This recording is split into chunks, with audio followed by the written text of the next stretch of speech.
Hello friends, कैसे हैं आप लोग। Welcome to my channel Akshar quill. Today we will discuss about forms of poetry like sonnet, ode and ballad. So it is important for all English exam like KVS, NVS, TGT, PGT, and it is more important for UP Grade Mains. क्योंकि आपका ये जो portion है forms of poetry, इससे भी question पूछे जा सकते हैं और वो क्वेश्चन आपके शॉर्ट में ज़्यादा देखने को मिल सकते हैं कि जो शॉर्ट क्वेश्चन आपको आने हैं उसमें आपको स्टैंजा, फॉर्म्स ऑफ पोएट्री या और जो सेक्शन दिए हुए हैं उसमें से क्वेश्चन पूछा जा सकता है। लॉन्ग में भी आ सकता है, जैसे सोनेट ये बहुत ज़्यादा इम्पोर्टेंट है तो इसे लॉन्ग में भी पूछा जा सकता है। तो जो आज का क्लास है, जो आज का लेक्चर है, ये आपके दोनों के अकॉर्डिंग ही है, चाहे आपका लॉन्ग पूछा जाए या शॉर्ट पूछा जाए, दोनों में आप इसे राइट कर सकते हैं अपने अकॉर्डिंग, वर्ड काउंट के अकॉर्डिंग। साथ ही साथ आपका यूपी एलटी ग्रेड मेंस के अलावा जितने भी एग्ज़ाम हैं जिसमें रिटन एग्ज़ाम है, ये कुछ टॉपिक ऐसे हैं जो कॉमन हैं। जैसे आपके राइटर और उनके जो वर्क होते हैं वो तो सब में अलग अलग हो सकता है, बाकी जो मोस्ट इम्पॉर्टेंट है वो सब में पूछे जाते हैं। बट जो सोनेट है, फॉर्म्स ऑफ पोएट्री है, स्टेंजा है, पार्ट्स ऑफ स्पीच है, या फिर आपके फिगर ऑफ स्पीच है, ग्रामर के पोर्शन है, ये सारे पोर्शन है वो ऑल एग्ज़ाम में कॉमन होते हैं। तो ये एग्ज़ाम सभी, ये क्लासेस सभी के लिए इम्पॉर्टेंट है। तो चलिए आज की क्लास को स्टार्ट करते हैं। तो आपका पहला यहाँ पे जो फॉर्म्स ऑफ पोएट्री है वो है सोनेट। सोनेट के बारे में आप लोगों ने पहले पढ़ा होगा, बट इसे अगर सोनेट के बारे में आता है कि राइट अबाउट सोनेट या डिस्कस अबाउट सोनेट या टाइप्स पूछ सकता है, तो यहाँ पे हम कैसे उसको राइट करेंगे अपने वर्ड काउंट के अंतर्गत। तो देखिए सोनेट में हमें बहुत ज़्यादा ये लॉन्ग तो होता नहीं है, क्योंकि इसमें मुझे कोई स्टोरी या कोई चीज़ बताना नहीं है और हम अपने वर्ड काउंट के अंतर्गत रहते ही चीज़ों को एक्सप्लेन करेंगे। तो देखिए a sonnet is a sonnet is a short lyric poem consisting of 14 lines. ठीक है, तो जो सोनेट होती है एक शॉर्ट लिरिक पोएम होती है जो क्या करता है 14 लाइंस का होता है। यूजुअली रिटेन इन इयाम्बिक पेंटामीटर। इयाम्बिक पेंटामीटर बहुत ज़्यादा फेमस है, आप जानते हैं कि ज़्यादातर सोनेट जो है वो इयाम्बिक पेंटामीटर में लिखे जाते हैं। The word sonnet comes from the Italian word sonetto.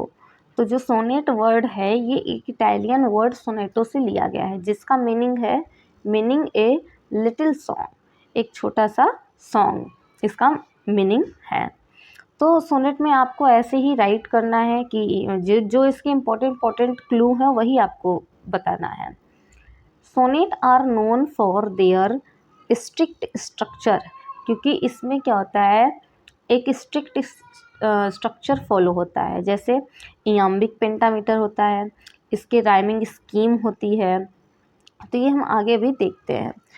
Fix rhyme scheme होता है and concentrated expression of through thought और इमोशन। और इसमें क्या होता है कॉन्सेंट्रेट किया जाता है थॉट और इमोशन के एक्सप्रेशन पे।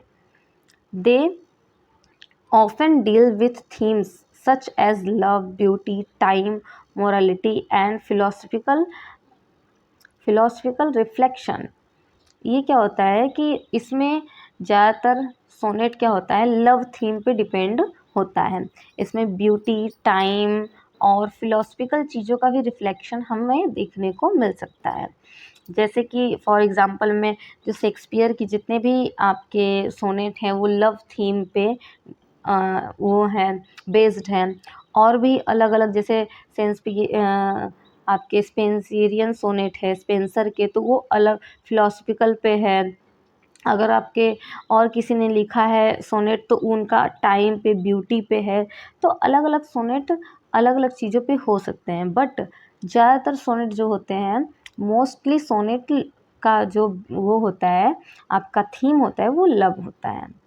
The sonnet form originated in Italy. जो सोनेट फॉर्म है वो उसका ओरिजिन कहाँ से उत्पत्ति हुई है, तो इटली से। ड्यूरिंग रेनेसेंस, जो रेनेसेंस पीरियड चल रहा था, आपने एजेस पढ़ा होगा, एजेस में जो रेनेसा पीरियड चल रहा था उसी के दौरान सोनेट की क्या हुई है, आपकी उत्पत्ति हुई है। And was later adopted and developed by English poet. उसके बाद बहुत सारे इंग्लिश पोएट के द्वारा इसे अडॉप्ट किया गया और डेवलप किया गया। तो देखिए आगे देखते हैं हम main type of sonnet. Sonnet की क्या है मेन टाइप। तो सोनेट बेसिकली 3 टाइप्स के होते हैं और ये आपको जानना बहुत ज़्यादा इम्पॉर्टेंट है कि अगर जैसे मान लीजिए आपके शॉर्ट में आता है तो आप सोनेट का ये जो है आपका, आप इतनी चीज़ें लिख शॉर्ट में आता है तो आप इतनी चीज़ें लिख सकते हैं, इतना लिख के आपको क्या करना है, उसके बाद जो हेडिंग है ये सोनेट के टाइप्स ऑफ सोनेट लिख के ये हेडिंग्स डाल देनी है। बट अगर लॉन्ग में आता है तो आपको ये लिखने के बाद आपके जो ये टाइप्स हैं इसके अंतर्गत आपको इसको भी एक्सप्लेन करना पड़ेगा। ठीक है, तो देखिए पहला है पेट्रार्कल सोनेट। पहला क्या है पेट्रार्कल सोनेट है, जिसे हम इटालियन सोनेट भी कहते हैं और ओल्ड सोनेट भी कह सकते हैं इसे। तो this form was popularised by Petrarch. इस फॉर्म को किसने पॉपुलराइज किया, ये पेट्रार्क ने किया। It is divided into 2 parts. इसे 2 पार्ट में डिवाइड किया गया है, एन ऑक्टेव एंड सिस्टेव।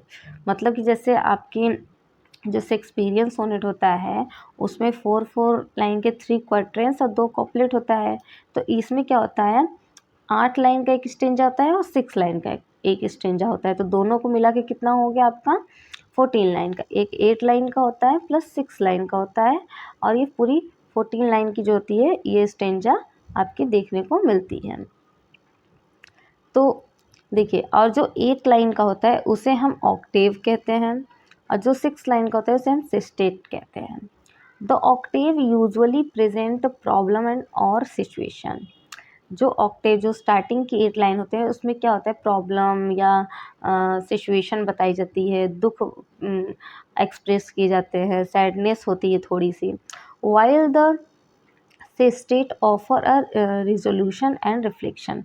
और अपने और लास्ट लाइन आते आते मतलब 6 लाइन के बाद जो होती है उसकी उस सोनेट में जो प्रॉब्लम दिखाई जाती है उसको फिर उसका सॉल्यूशन क्या है वो लास्ट लाइन आते आते तक हम इसमें दिखाते हैं, मतलब इसमें दिखाया जाता है।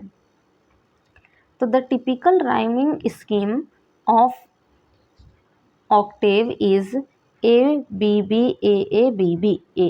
ये जो टिपिकल राइमिंग स्कीम होता है इसका होता है A B B A B B A. मतलब अगर आप इसे देखेंगे तो 1 2 3 4 5 6 7 8 लाइन की हो गई, followed by different pattern in the state such as, जैसे आपका ये हो गया सी डी ई और सी डी सी। ये आपके ऑक्टेव का है और सेक्सटेट की भी ऐसे ही आगे राइमिंग स्कीम होती है 6 लाइन की। ठीक है, अब नेक्स्ट पे आते हैं शेक्सपियरियन सोनेट, जिसे हम इंग्लिश सोनेट के नाम से भी जानते हैं और जो बहुत ज़्यादा पॉपुलर है। शेक्सपियर ने कितने सोनेट लिखे, तो आपकी 154 सोनेट आपके शेक्सपियर ने लिखे हैं, जिसमें से उन्होंने डिवाइड भी किया है। कुछ को उन्होंने जो डार्क लेडी को डेडिकेट किया है, कुछ को उन्होंने फेयर यूथ को डेडिकेट किया है और लास्ट में जो 2 है उन्होंने जो गॉड होते हैं क्यूपिड उन्हें डेडिकेट किया है। ये सब आने वाले और क्लासेस में हम और अच्छे से पढ़ेंगे और इसके पहले आप लोग जानते भी होंगे कि कौन सा सेक्शन कहाँ से कहाँ तक उन्होंने किसे डेडिकेट किया है। तो this form was developed in English literature and consist of the 3 quatrains followed by a final rhyming couplet. ठीक है, तो इसमें क्या होता है 4 लाइन की जो होती है 3 स्टेंजा होते हैं और लास्ट में क्या होता है 2 लाइन का एक कॉपलेट होता है। तो इसे हम क्वार्टेन बोलते हैं इसे हम क्वार्टेन बोलते हैं। ये 2 लाइन का होता है, इसे हम कुप्लेट बोलते हैं। ठीक है। प्रोवाइड ए कंक्लूजन और सरप्राइजिंग ट्विस्ट, तो वही चीज़ है, पहले चीज़ें जल्दी आती हैं लेकिन लास्ट लाइन आते आते 2 लाइन में चीज़ों को मतलब सरप्राइजिंग कर दिया जाता है या उसमें कोई ट्विस्ट आ जाता है। जैसे पहले मान लीजिए कोई पोएट है, वो बहुत सैड चल रहा है, बहुत होपलेस है, लेकिन लास्ट में आते आते तक वो फिर होपफुल हो जाता है। फिर उसे क्या होता है कि सैडनेस उसकी दूर हो जाती है, किसी भी चीज़ को सोच के या फिर बहुत स्पिरिचुअल थॉट सोच के वहाँ पे उसके थॉट चेंज हो जाते हैं। फिर नेक्स्ट है आपका Spenserian sonnet. Spenserian introduced by Edmund Spenser के द्वारा ये सोनेट को इंट्रोड्यूस किया गया है। This type connect the quatrains through an interlocking rhyming scheme, मतलब इसमें क्या होता है, ये भी 14 लाइन का होता है। इसमें क्या होता है, जो इंटरलॉकिंग राइमिंग स्कीम होती है, जैसे ए बी, फिर ये बी से ही स्टार्ट होगी, बी सी, फिर ये सी से स्टार्ट होगी, सी डी, फिर लास्ट में होता है ई और ई। ये होती है interlocking rhyming scheme. It combines elements of Italian and English sonnet form, इसमें दोनों का कॉम्बिनेशन होता है जो थीम या एलिमेंट में होता है। And create a smooth lyrical flow, और क्या होता है कि इसमें स्मूथ लिरिकल फ्लो देखने को हमें मिलता है। ठीक, तो ये आपका यहाँ तक का सोनेट का कंप्लीट हुआ। अगर आपका शॉर्ट में पूछा जाता है तो आप यहाँ इसको कंप्लीट करने के बाद तीनों को हेडिंग में दे देंगे और अपने वर्ड काउंट को देख लेंगे कि कितना हो रहा है।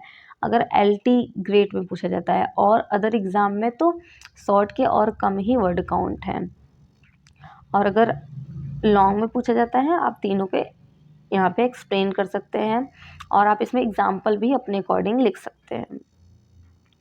नेक्स्ट हम देखेंगे बैलेड। तो बैलेड क्या है, ये भी एक फॉर्म्स ऑफ पोएट्री है, पोएट्री का एक फॉर्म है। तो ये क्या होता है, इसको हम आज देखते हैं। A ballad is a narrative poem that tells a story in simple and musical language.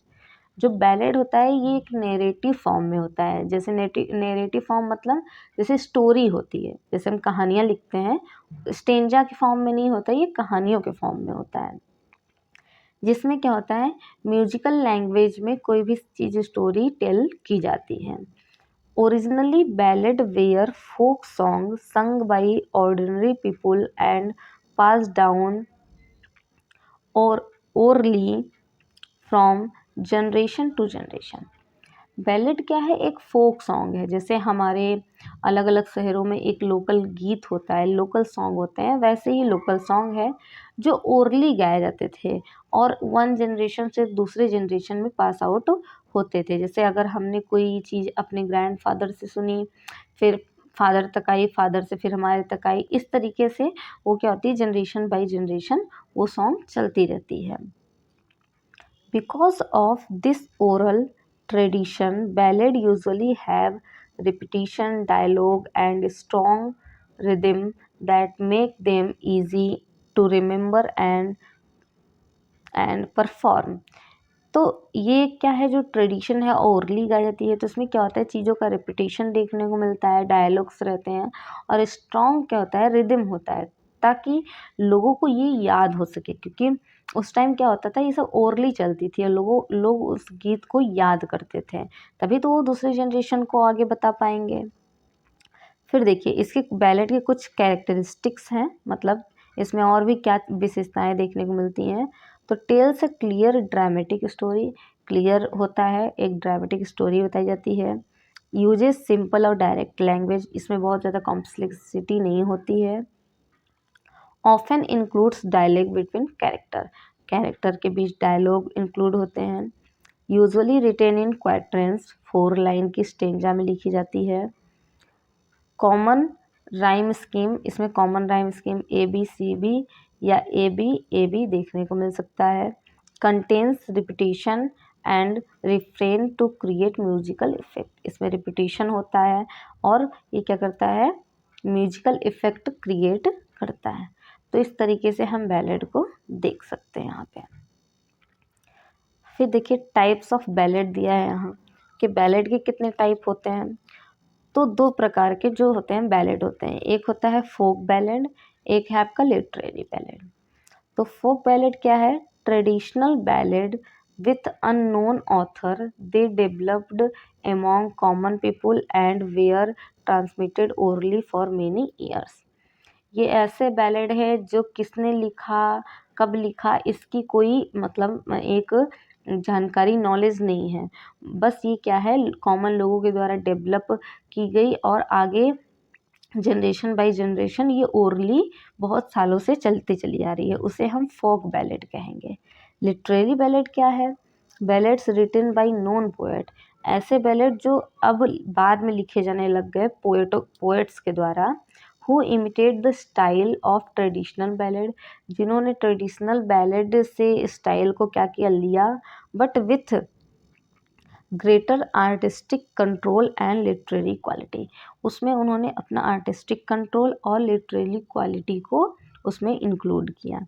Basically जैसे फोक बैलेड को ही उन्होंने लिया और उसमें कुछ चेंजेस के साथ उसको फिर से राइट किया, तो हमारा लिटरेरी बैलेड हो जाएगा। ठीक है, सोनेट कंप्लीट हो गया, बैलेड कंप्लीट हो गया। अब आते हैं हम ओड पे। ठीक, तो ओड क्या है? ओड भी एक लिटरेरी फॉर्म है। तो an ode is a lyrical poem written to praise, celebrate और express deep admiration of a person, object, event और एब्स्ट्रैक्ट आइडियाज। ओड एक लिरिकल पोएम है जो किस लिए लिखी जा रही है? प्रेज, किसी की प्रशंसा के लिए, सेलिब्रेशन के लिए, या उसको डीप एडमायरेशन मतलब बहुत ज़्यादा गहराई से बधाई देने के लिए, एडमायर करने के लिए। किसे? किसी पर्सन को, किसी वस्तु को, या कोई एब्स्ट्रैक्ट आइडिया है उसकी प्रशंसा की जाती है। मतलब बेसिकली हम किसी के प्रेज में, प्रशंसा में, खुशी में, सेलिब्रेशन में हम इसको क्या करते हैं, पोएम को लिखते हैं। It is usually serious in tone and written in an elevated style. ये एक एलिवेटेड स्टाइल में लिखा जाता है और इसका टोन जो होता है वो थोड़ा सीरियस होता है। Ode often express intense emotion, reflection and appreciation of beauty of truth. Ode में क्या होता है कि इंटेंस इमोशन, डीप इमोशन होता है, रिफ्लेक्शन होता है, और ये ट्रुथ और ब्यूटी को क्या करता है, अप्रिशिएट करता है। मतलब अगर कोई व्यक्ति, वस्तु, किसी की आइडिया बहुत ज़्यादा अच्छी है, सुंदर है, या वो बहुत ज़्यादा सही बोल रहा है, सत्य बोल रहा है, तो उसको प्रेज़ करना, उसको एडमायर करना इस सॉन्ग में किया जाता है। The form originated in ancient Greek poetry. ये जो फॉर्म है ये एंशियंट ग्रीक पोएट्री से ली गई है। And was later adopted by Roman and English poet. फिर बाद में इसे क्या किया गया, रोमन पोएट और इंग्लिश पोएट के द्वारा एडॉप्टेड किया गया। तो आप समझ गए कि ओड क्या है। इसे बहुत अच्छे से आप लोग रिवाइज करिएगा, बार बार इसको देखिएगा, ताकि आपके माइंड में अच्छे से ये सारी चीज़ें बैठ जाएं। ठीक, फिर आइए देखते हैं main types of ode. Ode के भी प्रकार होते हैं, कितने प्रकार हैं? पहला है पिंडारिक ओड। तो पिंडारिक ओड क्या होता है? Named after Greek poet Pindar. एक हमारे ग्रीक पोएट थे पिंडार, उनके नाम पे पिंडारिक ओड हुआ। It follows a complex structure consisting of 3 part, strophe, antistrophe and epode. These odes were traditionally written to celebrate public victories और importance occasions। जो पिंडारिक odd क्या है, ये पिंडार के द्वारा दिया गया है और इसका जो स्ट्रक्चर होता है बहुत कॉम्प्लेक्स होता है और इसे 3 पार्ट में डिवाइड किया गया है। एक है स्ट्रोफ, एंटीस्ट्रोफ और एपोड। इसी सीक्वेंस में आप लोग याद करिएगा।